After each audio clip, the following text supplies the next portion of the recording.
Viktor Rud is the son of Holodomor survivors from Kharkov and Poltava regions of Ukraine. He has been involved in the research and publicity efforts regarding the Holodomor for decades. In the 1980s, he consulted with James Mace, researcher for Professor Robert Conquest's groundbreaking Harvest of Sorrows, the groundbreaking 1987 Western study of that genocide. Concurrently, Mr. Rud challenged the media's silence, including promoting the award-winning Canadian documentary, Harvest of Despair. It ultimately aired nationally in the United States on the late William F. Buckley's PBS television program, Firing Line. Mr. Rud has practiced law for 40 years, among other matters serving as special counsel to a member of the U.S. delegation to the Madrid Review Conference in Security and Cooperation in Europe. In addition to the Holodomor, Mr. Rud has spoken domestically and internationally before various audiences on issues hearing to Western Ukrainian-Russian relations. Among them are the U.S. Military Academy at West Point, the State Department, NATO, the UN, American University of Kiev, and others. He was the keynote speaker in the first Lviv Security Forum. Mr. Rud's analyses and commentaries have been carried among other media outlets by Forbes, the Atlantic Council, The Hill, the Kiev Post, EU Today, and the Foreign Policy Association. Our guest speaker is a graduate of Harvard College and Duke University Law School.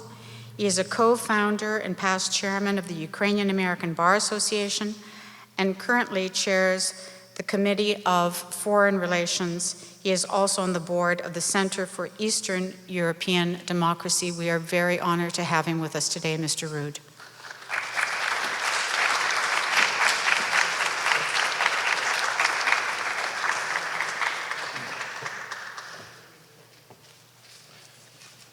Thank you very much for taking the time to attend. It's critical, it's important, more important than you can imagine. I'd like to speak about, of course, the Holodomor, but in a different context. Some of the things that I will mention about the Holodomor itself, I'm sure you people are familiar with. I mention it only because these are things that I discuss when I address a non-Ukrainian audience.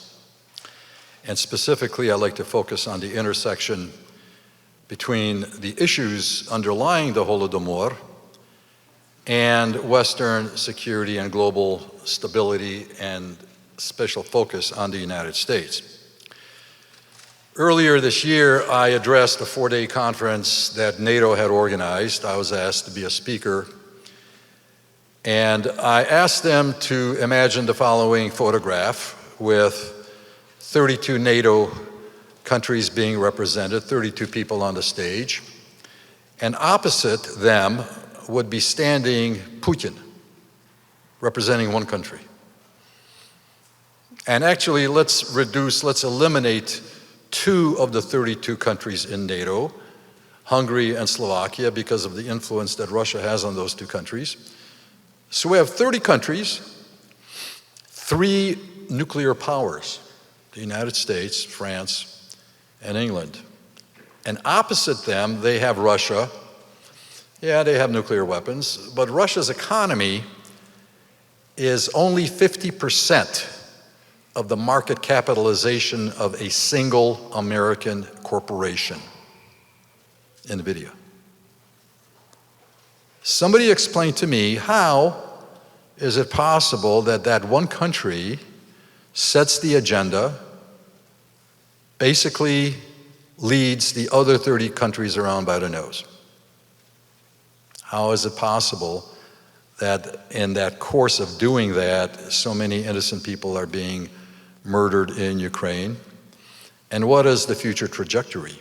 And what does it say about deterrence credibility of the United States and of NATO? So somebody once said that good judgment comes from experience, experience comes from bad judgment. What if you don't know your experience? What if you don't know your own history? How can you establish a forward-looking strategy if you don't have a basis of what you did right and wrong in the past? How do you make an investment in a stock on the stock market without knowing the performance history of the stock? Translate that into security issues and forward-looking strategy. That is one of the biggest weaknesses of the West, and the Holodomor has a central place in that. So let's expand on that a little bit. And by the way, I should tell you that the representatives of those NATO countries who have experience with Russia knew exactly what I was talking about. The American representative was basically kind of in shock. But the Baltic countries, Finland, Poland, even, ironically enough, even Denmark, which is a big supporter of Ukraine. But primarily those countries who have experienced Russia know and understand exactly where I was going. So I will mention some of the things I discussed, but a lot of the things I did not. Today is, of course, November 16th. What happened on November 16th in 1933? Nobody remembers. Americans certainly don't remember, even though they made one of the biggest strategic disastrous moves in their history when it comes to Moscow. Washington extended diplomatic recognition to the Soviet Union. They accepted, they legitimized, it approved a regime that was dedicated to the destruction of America. That move was not only morally obscene, it was strategic insanity. You are accepting into the diplomatic club, you are applauding, just as Trump applauded Putin in Alaska. You're applauding a regime that is intent on destroying you.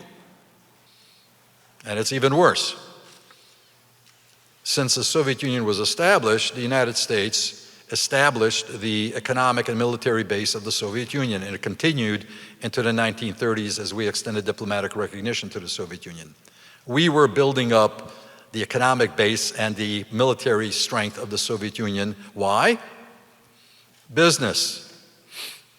2 days after the recognition of the Soviet Union, there was a celebratory banquet at the Waldorf Astoria in New York with the Russian-American Business Chamber of Commerce. And the talk was all about business, making deals. Does that sound familiar? Certainly does. And what else? This was happening at a time that we knew, Washington knew for a long time, at least since 1932, end of 1932, about what Moscow was doing in Ukraine, the Holodomor. And we took measures to make sure that the public, the American public, was not aware of it. Official Washington knew. Washington was informed by the British Embassy and by legations it had in the Baltic countries exactly what was happening in the Soviet Union and in Ukraine. And we did what? We became an aider and abetter and a facilitator. It was not just a question of the genocide of Ukrainians. It was the fact that Moscow broke the spine of resistance to the single force that could have prevented the Soviet Union from becoming the power that it was. Ukraine was still at that time the Achilles heel for the Soviet Union, and the Holodomor broke the spine of overt resistance to Soviet Russian communist rule. And we knew that, and we approved it. Let's move forward. December 15th of 2004. In a month, it's going to be 21 years ago.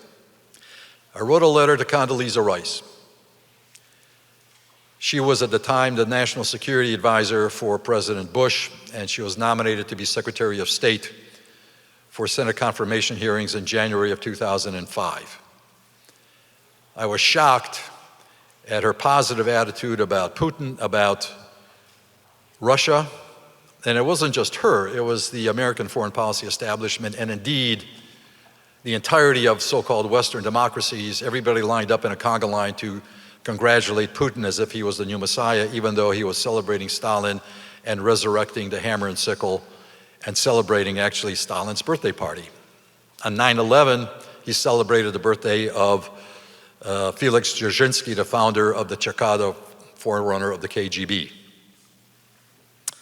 I warned Condoleezza Rice that she was wrong, that Russia would sooner or later invade Ukraine. The purpose of that would be to use Ukraine as a pivot, as leverage to reverse the world order that the United States put in place after World War II.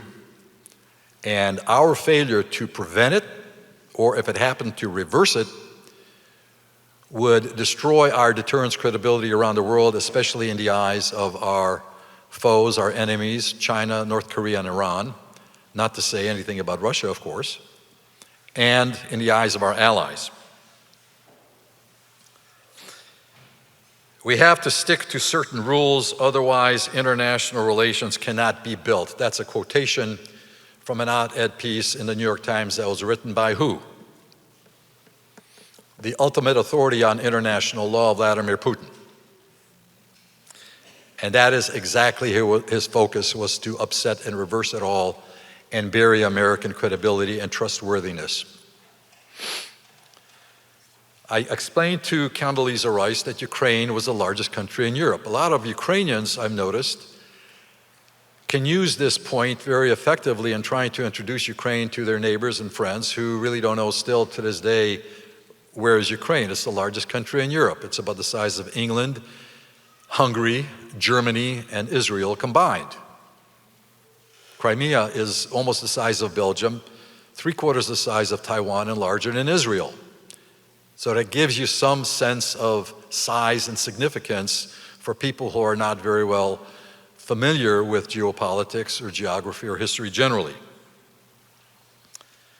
When Ukraine, and this is a point I'm continuing in my letter, Ukraine's independence was the final blow that took down the Soviet Union. It made sure that the Soviet Union was no more. It was not the first republic. The Baltic republics preceded Ukraine, but because of Ukraine's size and significance, economic and otherwise, when Ukraine pulled the plug on the party, that was the end of it. It collapsed. I did not use the words, Ukraine made America great again. I use those words now for obvious reasons. But that's what happened. The United States recouped the first position that it had in the world, as close as we could have to where we were after World War II. We were unchallenged in 1991. In the last 30 years, or more than that, 34 years now since that time, where are we now? Where are we domestically? Where are we internationally? Do you think stuff like that simply happens? There's more to it. The surrender by Ukraine of its nuclear arsenal, that's been mentioned here already. You've heard that before, I'm sure, in other talks. What do we think North Korea, China, and Iran are thinking about that? What conclusions do they reach? Two more points that I made in the letter, and I'll get to the Holodomor. The international order, the rules-based international order that we like to beat our chest about, was paid for by whom? First and foremost, it was paid for by Ukraine. Ukraine suffered the highest absolute number of humanity lost of any country in the world. Absolute number of people killed. Belarus suffered the highest proportion of its population being killed, 1/3. The Baltic countries suffered grievously, so did Poland. But Ukraine's loss in World War II was larger than the entire losses of the Allies, and including the entire losses of Germany and Italy and Japan. Why? Because Hitler's purpose for World War II in Europe was to occupy and colonize Ukraine. So we have here the international order paid for by Ukraine that we're beating our chest about, and look what has happened. The last point I made in my letter, I told her the United States has to redeem a grievous legacy, an Orwellian legacy, for what happened in 1933 and for what happened before that. What we did and what we did not do. That legacy is not being redeemed right now. It is being multiplied. It is becoming worse because of the reversal of American policy under the current administration. I didn't know when I wrote my letter that Condoleezza Rice, at the time that I wrote my letter, was visiting with Putin in one of his dachas outside of Moscow. He walks in with Viktor Yanukovych, who we know became president of Ukraine. He was installed through the Kremlin using who? Paul Manafort. Paul Manafort, who's he? He worked on the Trump campaign, went to jail and then was pardoned by Trump. And he told her essentially, Ukraine will be mine. How do I know all of this? I didn't know it when I wrote my letter. All I did was I warned Condoleezza Rice about exactly that fact happening, exactly what Putin was telling her maybe on the same day that I was writing my letter, and he was telling her the same thing. Ukraine will be mine. It was a pure coincidence. I learned about it only 9.5 years later when Condoleezza Rice woke up after Crimea was invaded, and she wrote an op-ed piece in the Washington Post called, "Will America Heed the Wake-Up Call of Ukraine?"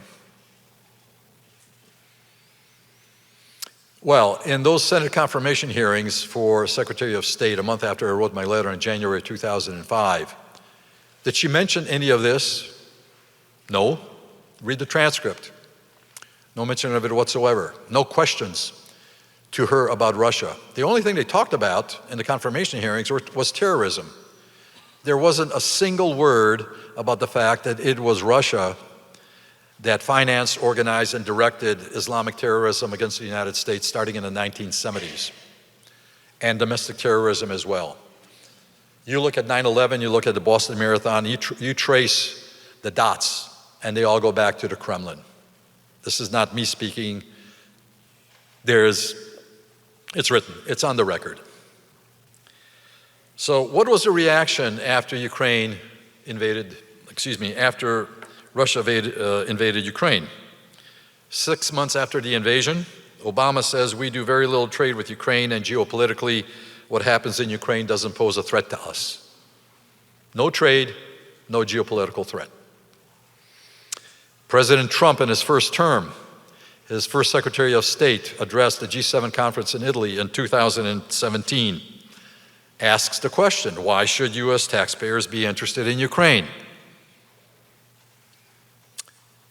In the first year, 2 months actually, after Biden was elected, his first national security guidelines didn't mention any word of Ukraine at all, even though by that time, Ukraine's Crimean Peninsula had been occupied and annexed for 7 years, the greatest violation of international law territorially since World War II. Not a syllable about that in the American president's national security guidelines. And Russia was described as a rival, not a threat, not an adversary, not a competitor, not an enemy. Heaven forbid somebody call Russia an enemy, but merely a rival. And how do you deal with it? With quote-unquote meaningful dialogue. The same thing in the June conference at Geneva with Putin before the invasion, 6 months, 7 months before the invasion. 2 passing references to Ukraine. That's it. And then, all of a sudden, somebody wakes up. Only after the expanded invasion in March of 2022, in the State of the Union address, Ukraine becomes the #1 item in his address. 3 years later, in April of this year, we're back to the same thing again. 60 Minutes asked Zelensky, well, why in the world should Americans be interested in Ukraine? Well, isn't it enough that Ukraine made America great again, surrendered its nuclear arsenal, not to the United States at least, minimally, but to Russia of all countries. What about the other issues? What about the fact that Ukraine right now is battling against terrorism, the ultimate terrorist in the world, and a country that, as I said, fostered and financed for decades terrorism against the United States? Did we forget about 9/11? There are, unfortunately, it's a long history. And I'm going to go back as well even more now. I recognize I'm jumping around a little bit, but bear with me. What we're seeing today in Ukraine is a repetition of what began 100 years ago. The Russian Empire fell apart after World War I, and it was being rebuilt under a new name. Well, the Soviet Union fell apart, and it is being rebuilt now by Putin in Ukraine. Ronald Reagan said, the struggle that began in Ukraine 70 years ago is taking place throughout the Soviet Empire.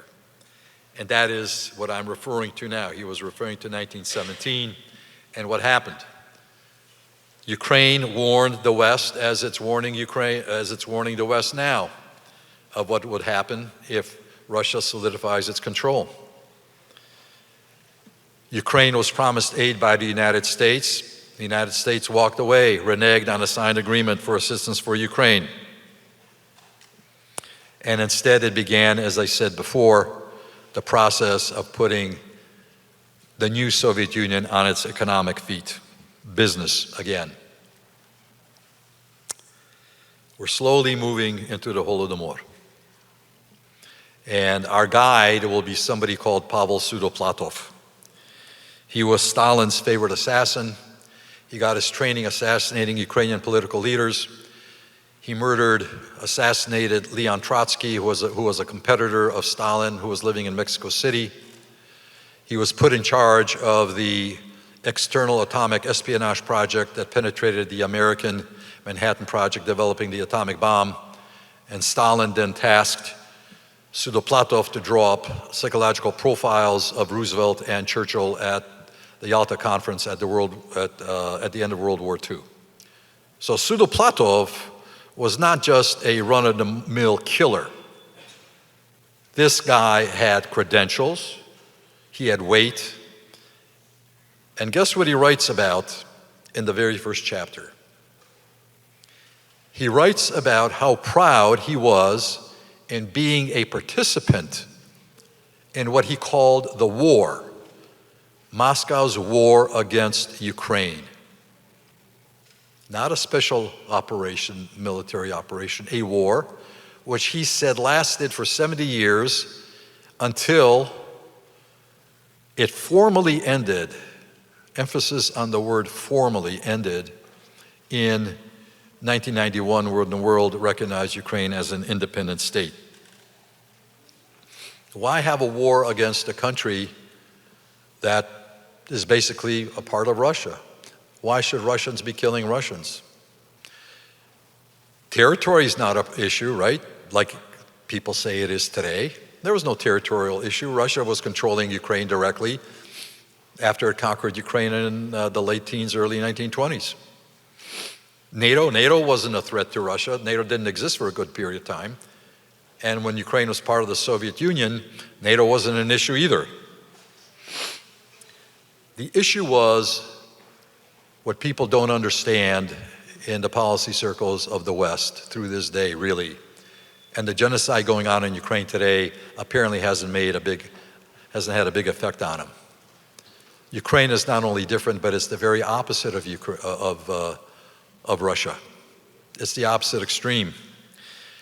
You know this as Ukrainians, but I will mention a couple of things because it makes an impact when I discuss it with non-Ukrainians, American or other non-Ukrainian political leaders and military personnel, with whether at the State Department, at NATO, or any other place.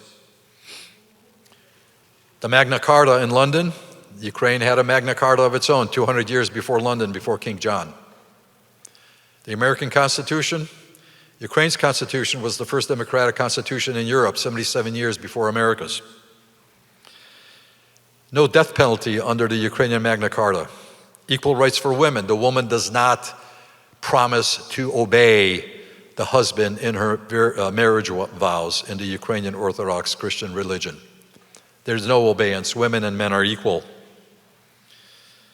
Ukraine is not Afghanistan, it's not Vietnam, it is not Iraq. Genocide does not happen when two nations are the same. You have to have two nations for there to be genocide by definition, correct? So identity erasure, the war against identity, which means the war against existence, is the essence of what happened after military conquest of Ukraine 100 years ago. It is what is happening right now. It is what will continue if Ukraine loses. It is what is happening and has happening to Ukrainian humanity since 2014, not on the scale and not with the front page headlines that sometimes you hear today. It has been happening since day one.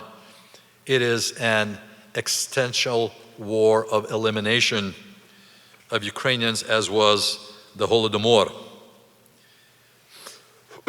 The intent to kill was the Holodomor. And we make a mistake when we talk about Ukrainians dying or Ukrainians perishing during the Holodomor. Why are we so delicate? Ukrainians weren't even being killed. Ukrainians were being murdered. Ukrainians today are not being killed, they are being murdered. It is an illegal war of aggression, of genocide. Every person killed, whether he's a soldier or a civilian, every person killed is a murder. We have to understand it, and we have to understand the Holodomor the same way.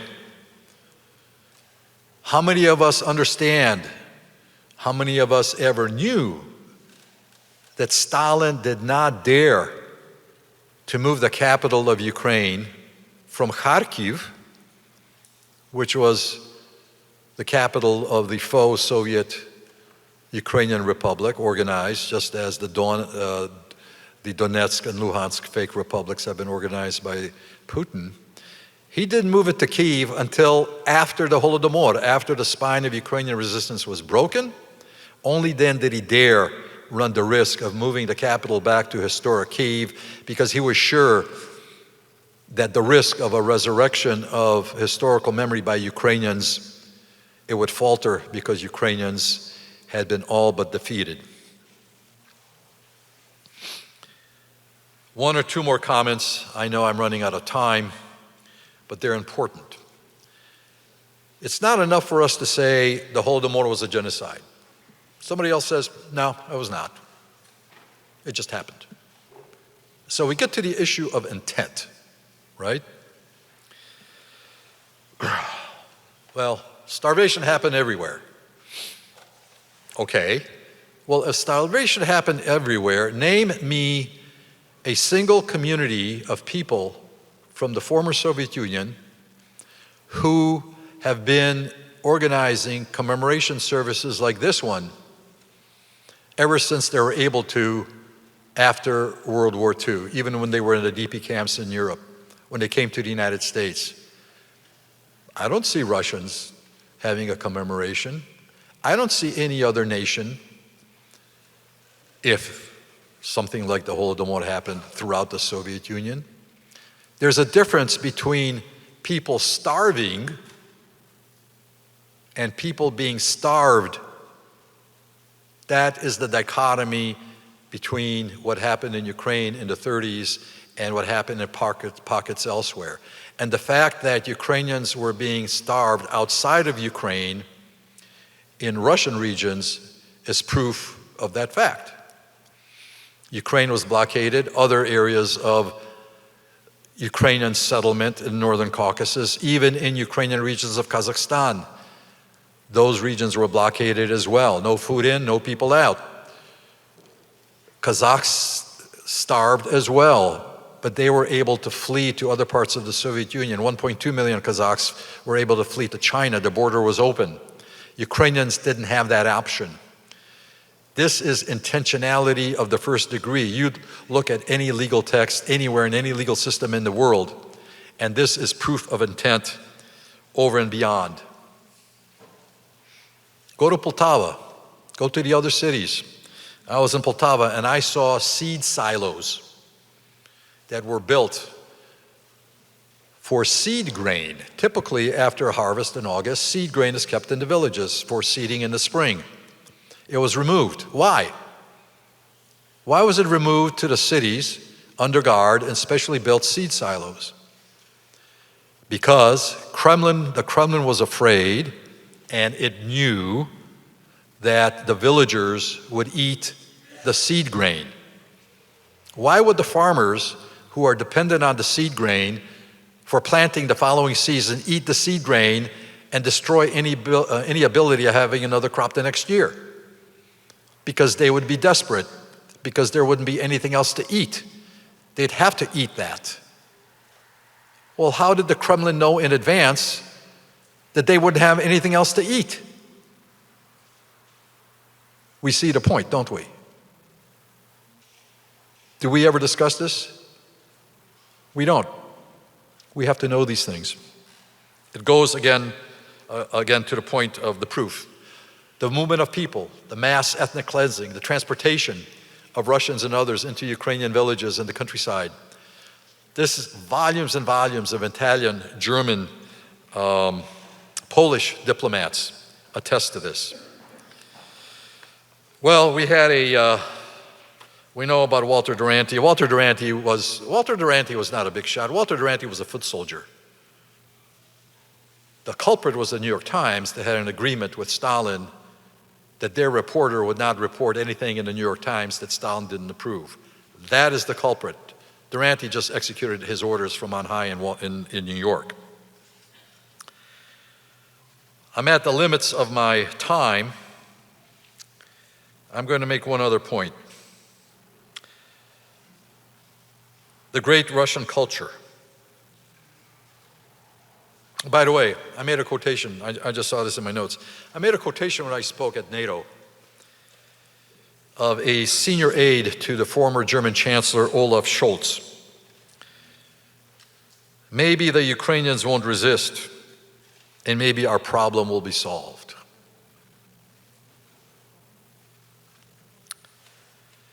The attitude is, and the example of the most successful Soviet, I should say, technically really Russian disinformation that we have seen for centuries, and it's been the controlling factor in the United States and in Western academia for a century, is the equivalence between Russians and Ukrainians, the failure to identify.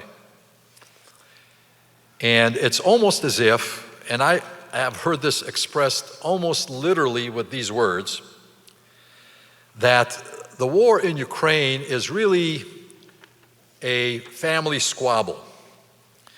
Ukraine was, well, okay, it's split off from Russia, now it's a separate country, but it was a historic part of Russia, so Russia wants it back. We understand it, therefore it's their war, it's not our war here. Europe, the United States, has no comprehension that the issue is deterrence credibility of the West. And they equate Russia with Ukraine. So if Russia had invaded France, Germany, England, Spain, or Italy in 2014, do you think that the reaction of the West would have been as passive as it was when Russia invaded Ukraine in 2014? No, there would have been hell to pay. Do you think that that invasion would have lasted and the war against France or England would have lasted now for almost 12 years that it has in Ukraine? Absolutely not.